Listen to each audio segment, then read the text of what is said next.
Assalamualaikum warahmatullahi wabarakatuh. Nama saya Muhammad Teguh Adani dengan NIM 186600092 ingin mempresentasikan Project BIF dan hasil analisis DAI 4, yaitu perancangan SMK berbasis agrikultur. Saya akan menjelaskan data tapak terlebih dahulu. Tapak memiliki luas 1743 hektar dengan kemiringan kontur landai dan curam. Tapak ini memiliki beberapa potensi, yaitu areanya berada di dataran tinggi sehingga cocok untuk bercocok tanam dan memiliki view yang menyegarkan pada arah utara, yaitu menghadap Gunung Kawi. Aspek Islam yang menjadi dasar sebagai rancangan sekolah ini tertera pada surat Al-Isra ayat 27, yaitu Allah mengingatkan manusia tentang perilaku boros alias mubazir. Dalam ayat tersebut dijelaskan orang yang mubazir disebut sebagai teman dari setan. Sungguhnya pemboros adalah saudara dari setan yang ingkar kepada Tuhannya. Dalam mendesain, kita diharuskan memanfaatkan lahan sebaik-baiknya agar tidak terjadinya lahan yang mubazir atau lahan yang menimbulkan keborosan. Sangat disayangkan apabila kemubaziran lahan itu terjadi. Maka dari itu, kita harus memaksimalkan fungsi pada tiap lahannya. Di sini saya akan menjelaskan tentang Project Brief. Jadi, dalam proyek ini saya akan mendesain sekolah menengah kejuruan dengan jenjang pendidikan formal atau minat siswa yang ditempuh selama 3 tahun. Ada juga dari segi pertanian, yaitu kegiatan pemanfaatan sumber daya hayati yang menghasilkan bahan pokok. Dalam konteks ini adalah hortikultura dan pangan. Dari segi agribisnisnya mempelajari strategi memperoleh keuntungan dengan mengelola aspek budidaya, penyediaan bahan baku, pasca panen, proses pengolahan, hingga tahap pemasaran. Dan SMK yang akan saya rancang, SMK dengan berbasis pertanian, yaitu pendidikan menengah kejuruan yang ditempuh selama 3 tahun, dan kurikulum utamanya adalah tentang pertanian, di mana sebagian besar kegiatan di dalamnya terfokus pada praktik di lapangan. Dorongan diciptakannya rancangan ini adalah menyiapkan siswa untuk melanjutkan menjadi petani unggul di masa mendatang dan membuat remaja lebih mencintai desa. Tagline dari rancangan saya yaitu Grow Your Plant, Plan Your Grow. Maksudnya adalah Grow Your Plant. Di sekolah ini siswa akan diajari menanam berbagai macam tumbuh-tumbuhan pangan, ilmu-ilmu dasar bercocok tanam, dan bagaimana sistem marketing dalam penjualan hasil bumi. Dan untuk Plan Your Grow atau dalam bahasa Indonesia merencanakan pertumbuhan, para siswa diharapkan merencanakan masa depan mereka dari sekarang. SMA Agribisnis ini membantu siswa menemukan minat dan keahlian masing-masing. Dari potensi dalam bidang ini cukup besar untuk meraih kesuksesan. Di sini saya masuk ke program development atau hasil analisis. Dari analisis topografi, saya mendapatkan 4 zona dalam tapak. Dan saya membaginya menjadi zona A, zona B, zona C, dan zona D. Untuk zona A, merupakan area tertinggi pada tapak. Terdapat zona landai pada sisi selatan tapak sebagai pembatas dengan zona B, dan area tidak berkontur. Untuk zona B, level tapak di bawah zona A.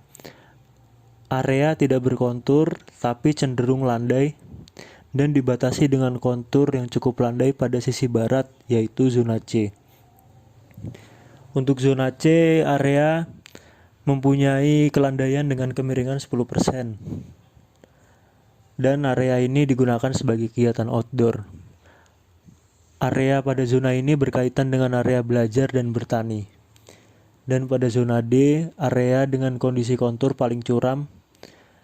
Karena kondisinya yang paling curam di antara zona yang lain, area ini digunakan sebagai lahan bertani.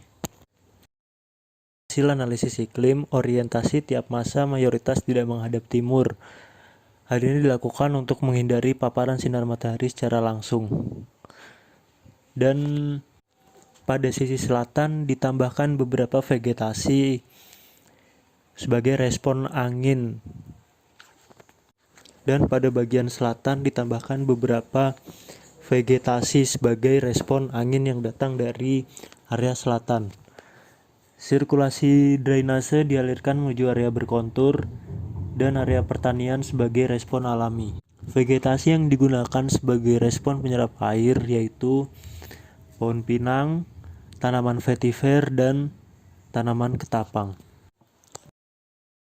Dan untuk analisis sensori, saya meletakkan main entrance terletak pada zona A atau pada lahan tertinggi agar view pada semua masa bisa terlihat. Dan di sisi main entrance saya menciptakan pagar sebagai pembatas sekolah, dan pagar ditanami vegetasi merambat memberikan kesan asri dan menyegarkan. Dari semua analisis tadi menciptakan sirkulasi pada tiap masa. Masjid mendapatkan sirkulasi dari segala arah, memudahkan pengguna untuk beribadah. Di sini saya akan menjelaskan tentang transformasi bentuk. Untuk objek 1, objeknya berawal dari persegi panjang. Saya melakukan beberapa substrak untuk menunjukkan orientasi massa dan juga sebagai respon dengan bentuk kondisi tapak. Dan saya menaikkan level massa untuk menunjukkan atap pada massa dan memberikan beberapa batas ruang dan juga selubung bangunan. Pada bagian atap saya memberikan green rooftop. Untuk objek kedua adalah gedung aula. Objek awalnya berupa persegi panjang dan saya naikkan kedua sisi bangunan sebagai respon dari bentuk aula yang membutuhkan ruangan yang lebar dan tinggi. Dan juga saya menambahkan beberapa elemen pada bagian depan sebagai pelindung bangunan. Objek ketiga merupakan gedung administrasi. Objek awal mempunyai bentuk persegi panjang. Saya juga memberikan substraksi pada bagian depan untuk menunjukkan orientasi massa. Objek ditarik ke atas menunjukkan ketinggian lantai. Dan saya memberikan level pada beberapa ruangan untuk menunjukkan konsep saya yaitu growth. Dan juga bentuk jenjang ini merupakan respon dari fungsi ruang yang berbeda-beda. Dan untuk objek terakhir yaitu masjid, objek pertama berupa persegi. Saya juga memberikan substraksi untuk menunjukkan ruang-ruangnya. Dan saya menaikkan pada bagian imam untuk menunjukkan sisi filosofis imam masjid, yaitu pemimpin dalam sholat. Dan untuk selubung bangunan, saya memberikan secondary skin pada bagian yang menghadap matahari. Secondary skin yang saya gunakan berupa kayu, digunakan untuk melindungi dari radiasi matahari secara langsung. Dan pada lantai bawah saya memberikan roster sebagai respon sirkulasi angin yang melintasi massa. Dan pada bagian atap saya menggunakan green rooftop yang berfungsi untuk menyerap air hujan, menyerap cahaya matahari agar lingkungan sekolah tampak asri dan sejuk. Pada sisi atap juga saya menambahkan atap beton. Dan untuk green rooftopsnya saya menggunakan extensive green rooftop atau media tanam yang dangkal. Untuk selubung bangunan yang kedua, atap yang saya gunakan yaitu atap dak pada kedua sisi, dan juga saya menambahkan secondary skin berupa kayu pada bagian yang terpapar matahari secara langsung. Saya juga menggunakan kaca stop sol sebagai selubung luar untuk memantulkan cahaya matahari dan memberikan hawa sejuk di dalam ruangan. Di sini saya akan menjelaskan terkait konfigurasi ruang. Pada gedung 1 merupakan area pembelajaran yang digunakan siswa untuk belajar sehari-hari. Area gedung 1 terdapat di dalam zona B, terpisah dari bangunan lain sebagai respon kenyamanan belajar.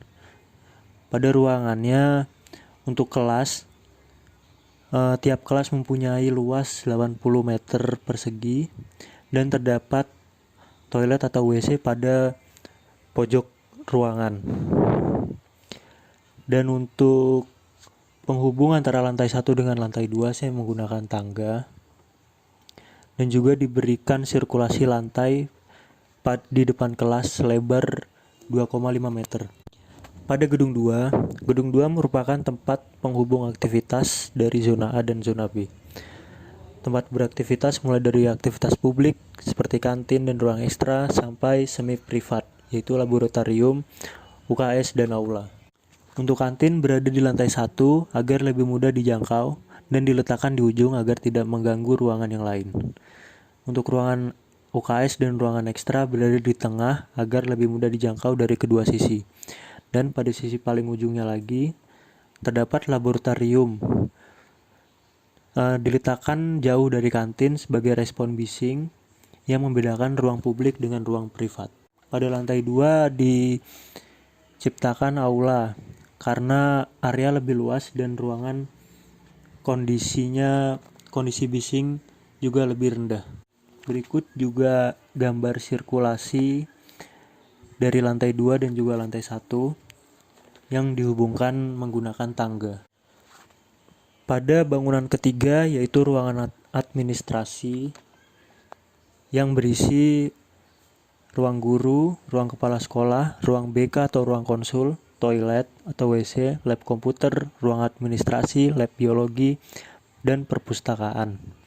Lab biologi terdapat di lantai 2 karena sirkulasi manusianya tidak sebanyak lantai 1, sehingga area ini menimbulkan kenyamanan belajar. Perpustakaan berada di lantai 2 juga karena lantai 2 memiliki aktivitas yang sama, aktivitas yang sedikit, menjadikan area ini minim suara, sesuai dengan aspek kenyamanan perpustakaan. Ruang admin dekat dengan lab komputer. Kedua ruangan ini sama-sama banyak menggunakan komputer, jadi bersebelahan agar sambungan kabel bisa teratur.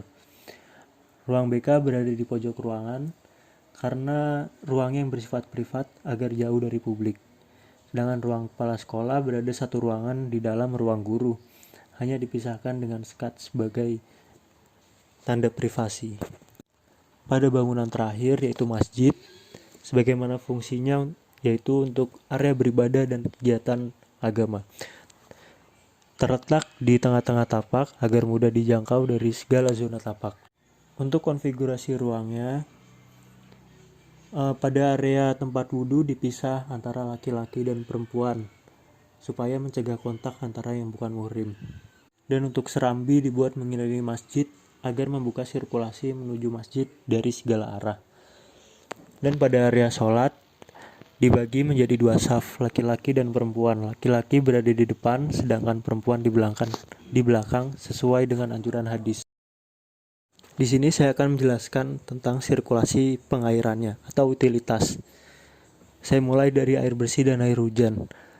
Untuk air bersih, air disalurkan dari PDAM yang disambungkan ke ground tank, lalu disalurkan ke tiap tandon bangunan menggunakan pompa air. Dan untuk sistem penyerapan airnya, saya membuat 2 sumur resapan pada tiap sisi tapak yang digunakan untuk saluran drainase pada bangunan.